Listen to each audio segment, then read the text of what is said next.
نحمده ونصلي على رسوله الكريم أما بعد فأعوذ بالله من الشيطان الرجيم بسم الله الرحمن الرحيم والفجر وليال عشر والشفع والوتر. معزز سامعین و ناظرین کرام، السلام علیکم ورحمۃ اللہ وبرکاتہ. میں آپ حضرات کے سامنے عشرہ ذی الحجہ کے بارے میں کچھ باتیں پیش کرنے جا رہی ہوں. اللہ تعالیٰ قرآن کریم میں ارشاد فرماتے ہیں، قسم ہے فجر کی اور 10 راتوں کی اور جفت اور طاق راتوں کی. یہاں فجر سے مراد فجر کی نماز اور صبح صادق ہے. 10 راتوں سے مراد ذی الحجہ کا پہلا عشرہ، شفع سے مراد 10ویں تاریخ اور وتر سے مراد ذی الحجہ کی 9ویں تاریخ یعنی یوم عرفہ کا دن ہے. یہاں فجر سے مراد عید الاضحیٰ کے دن کی صبح یا اس دن کے فجر کی نماز بھی ہو سکتی ہے. مسند احمد میں ہے کہ رسول اللہ صلی اللہ علیہ وسلم نے ارشاد فرمایا، لیال عشر سے مراد عید الاضحیٰ کے 10 دن ہیں اور وتر سے مراد عرفے کا دن ہے اور شفع سے مراد قربانی کا دن ہے. مفسرین نے ذی الحجہ کے پہلے 10 راتوں کی فضیلت میں قرآن کریم کی سورہ فجر کی آیت کریمہ ولیال عشر کو پیش کیا ہے. اس میں جن 10 راتوں کی قسم کھائی گئی ہے وہ ذی الحجہ کی ابتدائی 10 راتیں ہیں.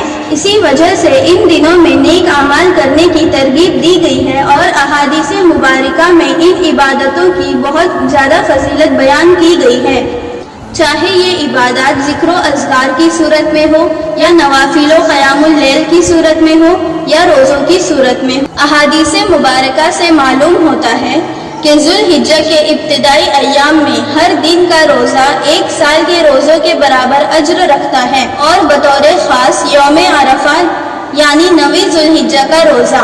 حدیث شریف میں رسول اللہ صلی اللہ علیہ وسلم نے ارشاد فرمایا، اس دن یعنی یوم عرفہ کا روزہ 1 سال قبل اور 1 سال بعد کے گناہوں کا کفارہ ہے. ترمذی شریف میں حضرت ابن عباس رضی اللہ تعالی عنہما سے روایت ہے کہ رسول اللہ صلی اللہ علیہ وسلم نے فرمایا، ذی الحجہ کے پہلے 10 دنوں میں کیے گئے اعمال صالحہ اللہ تعالیٰ کے نزدیک تمام ایام میں کیے گئے نیک اعمال سے زیادہ محبوب ہے.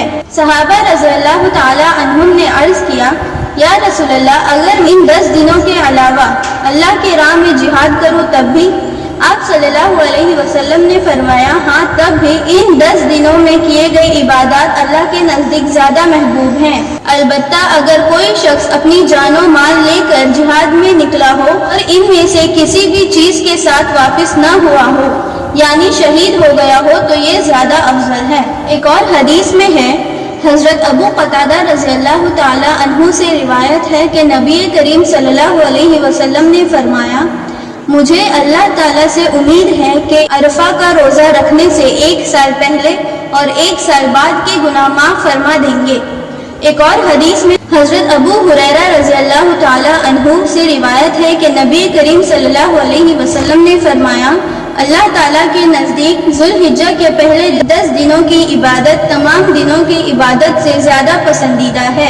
ان ایام میں یعنی ذی الحجہ کے پہلے 10 راتوں میں سے ایک دن کا روزہ پورے سال کے روزوں کے برابر ہے اور رات کا قیام شب قدر کے قیام کے برابر ہے.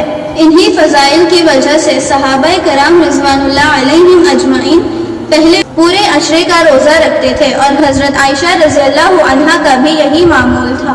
اس لیے ہم سب کو ان ایام میں ذکر و تلاوت، نوافل و تہجد اور روزوں کا اہتمام کرنا چاہیے. خاص طور سے 9ویں ذی الحجہ یعنی یوم عرفہ کا روزہ ضرور رکھنا چاہیے. اللہ تعالیٰ سے دعا کرے کہ اللہ ہم سب کو ان ایام کی قدر کرنے اور خصوصی طور سے روزوں اور عبادتوں کا اہتمام کرنے کی توفیق عطا فرمائے. آمین. وآخر دعوانا ان الحمد للہ رب العالمین.